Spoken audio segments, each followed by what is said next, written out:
The room was dressed in polite applause and camera flashes, the kind that hum with expectation rather than warmth. It was one of those events where every movement felt rehearsed, where the air itself seemed to know it was being watched. Crystal glasses caught the lights and scattered them across the walls, and aides hovered at the edges like stagehands in tailored suits.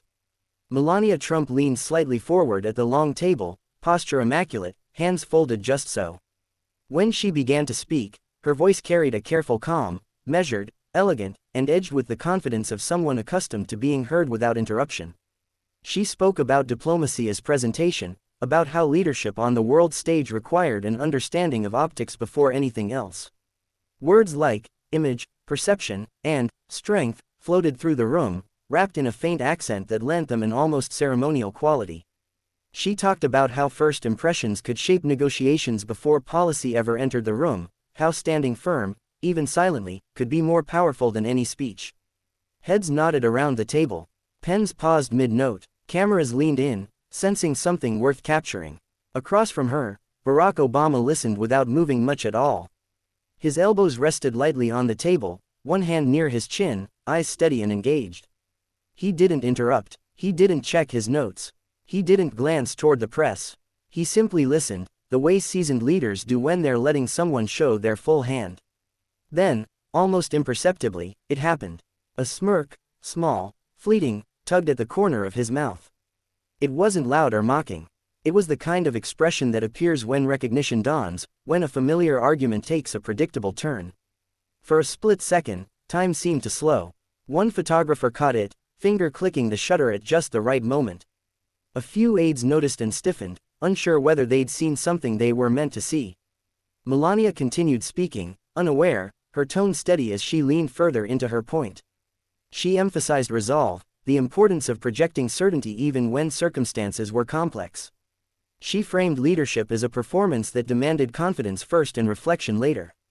Obama's smirk faded as quickly as it had appeared, replaced by a neutral expression and a single, slow nod. He gave her the courtesy of full attention, eyes never leaving her face.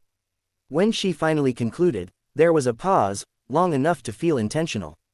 The room held its breath, as if waiting for a verdict. No one rushed to clap. No one dared to break the silence. He shifted slightly in his chair, straightening, and offered a brief, courteous smile. "Thank you," he said, his voice warm and even. Two simple words, delivered with sincerity, yet heavy with implication. He didn't rush to respond. Instead, he allowed the moment to settle, letting the weight of her statements rest where they had landed. That earlier smirk replayed in the minds of those who had seen it. It hadn't been dismissive. It hadn't been cruel. It had felt knowing. Like a veteran hearing a confident lecture about battles already fought. Around the table, subtle glances were exchanged. Everyone sensed that something had shifted, that the exchange was no longer about polite commentary but about perspective. Melania sat back, composed, chin lifted, expression serene. From the outside, she looked unshaken.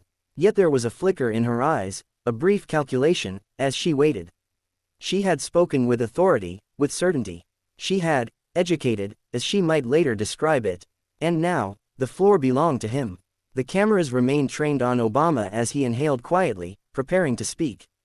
The atmosphere felt different now, denser, charged with anticipation.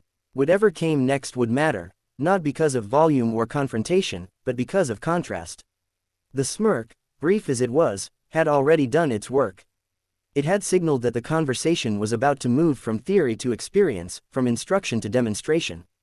And though Melania did not yet realize it, the lesson she had intended to deliver was about to be answered, not with force, but with something far more disarming. Obama began softly, almost conversationally, as if he were continuing a thought rather than countering one. He spoke about listening, not as a tactic, but as a discipline. About how silence, when chosen, could be louder than any declaration. His words were unhurried, each sentence placed carefully, like stones across moving water.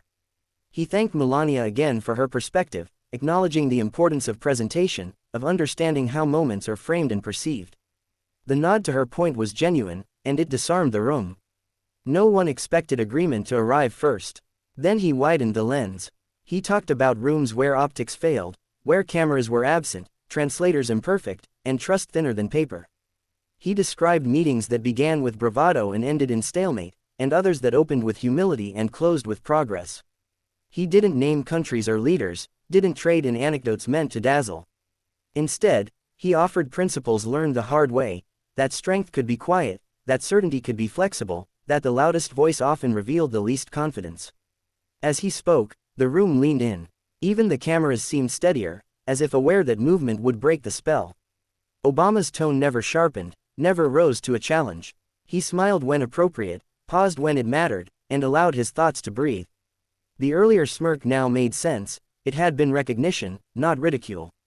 He was walking the audience through terrain he knew by heart, inviting them to see it without insisting they follow. Melania listened, posture still flawless, hands folded again. Her expression remained composed, but something subtle shifted. The ease with which he spoke, the way he acknowledged her point only to place it within a broader context, changed the temperature. This wasn't a rebuttal, it was a reframing. He wasn't dismantling her argument, he was outgrowing it.